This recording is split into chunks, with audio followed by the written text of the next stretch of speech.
আমরা প্রফেসর ইউনূস সহ এই অন্তর্বর্তীকালীন সরকারকে আমরা গণ অভ্যুত্থানের ম্যান্ডেট দিয়ে যাতে তারা একটি বিচার সংস্কার এবং একটি সুষ্ঠু নির্বাচন তারা করতে পারে সেই ম্যান্ডেট দিয়ে আমরা তাদেরকে ক্ষমতা দিয়েছি। এবং আমরা শেষ পর্যন্ত আমরা আশা রাখতে চাই এবং আমরা আজকে এখানে যে অভিযোগগুলো করেছি এই অভিযোগগুলো আজকে আমরা ফরমালি নির্বাচন কমিশনারকেও আজকে আমরা দিয়েছি এবং সেখানে আমাদের নির্বাচন কমিশনার প্রশাসন যে আমাদের প্রশাসন এবং যে সেলটি সেই সেলের সদস্য সচিব আয়মান রাহাত তার নেতৃত্বে সেখানে আমাদের একটি টিম গিয়েছে।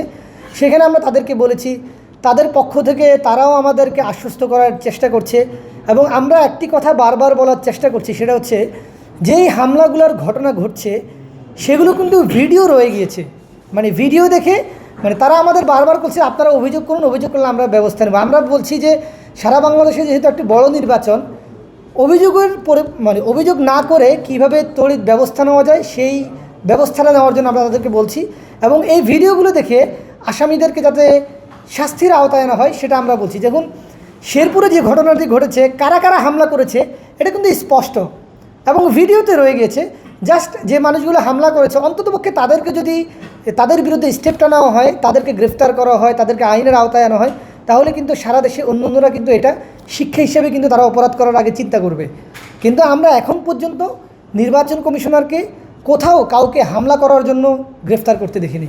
এটা খুবই দুঃখজনক।